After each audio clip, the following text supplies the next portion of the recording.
هل حسيت في مرة إن اليوم بيخلص بسرعة وما بتعرفش تخلص المهام اللي وراك؟ أو إنك عايش في روتين ممل ومش قادر تحقق أحلامك؟ في كتاب نادي الخامسة صباحا روبن شارما بيقدم لك فكرة هتغير حياتك. اصحى الساعة 5 الصبح كل يوم واستغل أول ساعة في تطوير نفسك. الكتاب ده مش مجرد نصايح عن الصبح، ده طريقة حياة هتخليك أحسن في شغلك، صحتك وعلاقاتك. لو فاكر إنك مش من الناس اللي بتصحى بدري، الكتاب ده هيخليك تغير رأيك. الكتاب بيحكي قصة حوارية خيالية فيها شخصيتين: رسامة شابة بتعاني من الإحباط لأنها مش عارفة تحقق نجاح في فنها، ورجل أعمال وريادي ناجح بس عنده ضغوط كبيرة في شغله. الاتنين بيتقابلوا في مؤتمر لروبن شارما شخصيا، وبيتقابلوا مع عجوز غريب بيلبس زي المشردين. العجوز ده بيطلع ملياردير غريب الأطوار، وبياخدهم في رحلة حول العالم عشان يعلمهم عادة الخامسة صباحا. بيروحوا معاه أماكن زي جنوب أفريقيا وروما، وبيحكي لهم عن قاعدة 20-20-20 اللي هتغير حياتهم. الرسامة كانت بتحس إنها فاشلة، والريادي كان هيسيب شغله من كتر الضغط، بس العجوز علمهم إزاي يصحوا الساعة 5 الصبح ويستغلوا أول ساعة في اليوم عشان يركزوا على نفسهم، وده غير حياتهم 180 درجة. شارما بيقول إن أول ساعة في يومك اللي سماها ساعة النصر هي اللي هتحدد نجاحك في الحياة. لو صحيت الساعة 5 الصبح هيبقى عندك ساعة هادية بعيدة عن زحمة الدنيا، تقدر تستغلها عشان تطور نفسك. بيقترح قاعدة 20-20-20 اللي هي أول 20 دقيقة هتعمل رياضة حتى لو مشي خفيف عشان تنشط جسمك.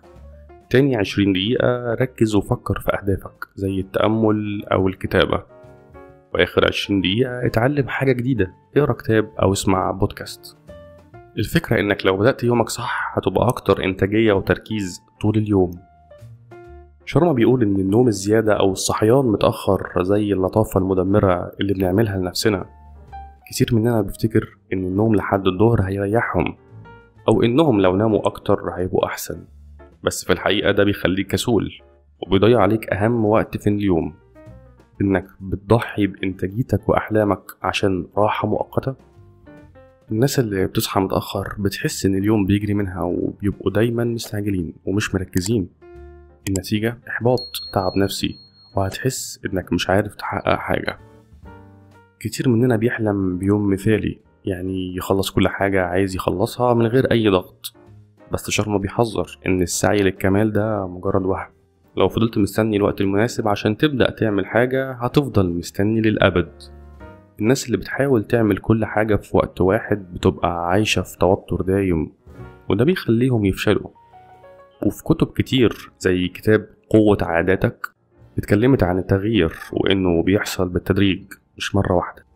الصحيان بدري والتركيز على أول ساعة في يومك هيخليك تبدأ صغير، بس النتائج هتبقى كبيرة على المدى الطويل. شارما بيكشف إزاي إحنا بنخلي الوقت يضيع مننا، والناس بتستغل ده. لما بتصحى متأخر بتبقى مستعجل، وده بيخليك تاكل أكل مش صحي أو تقضي يومك على السوشيال ميديا من غير ما تحقق حاجة. الشركات كمان بتستغل ده، بتشجعك تتفرج على إعلانات أو تشتري حاجة ما تحتاجهاش عشان عارفين إنك مش مركز. تسكرول في الريلز وتحشي دماغك آلاف الأفكار المتفرقة اللي بتشتتك، زي بالظبط الشخص الخجول اللي بيتم استغلاله عشان ما بيعرفش يقول لأ. لو ما عرفتش تسيطر على وقتك هتبقى فريسة للناس اللي عايزة تستغلك. الكتاب بيتكلم عن الضغط النفسي اللي بيجي من الروتين الممل.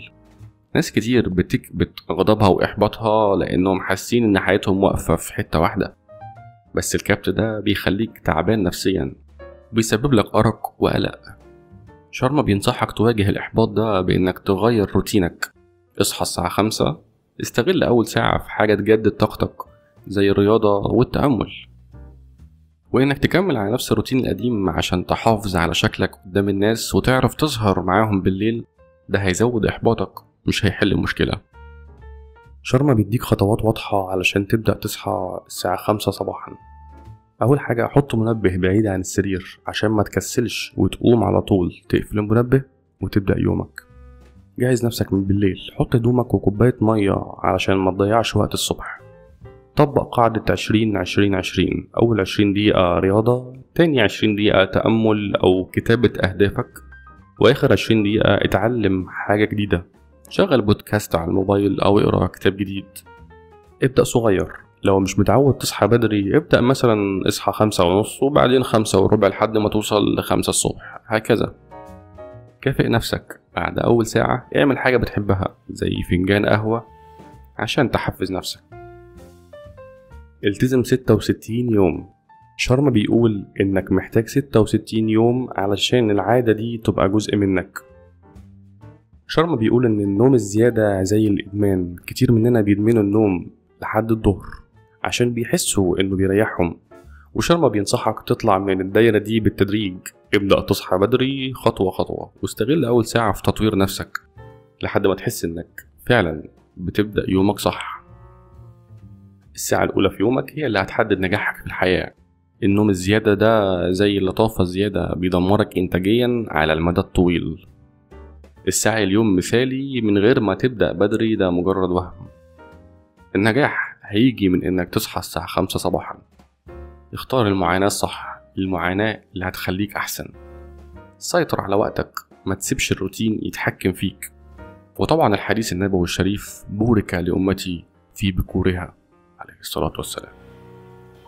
لو عجبك الملخص ده ما تنساش تشترك في القناة وتدوس لايك، وخليك معانا عشان ننصحك بكتب تانية زي الكتاب ده.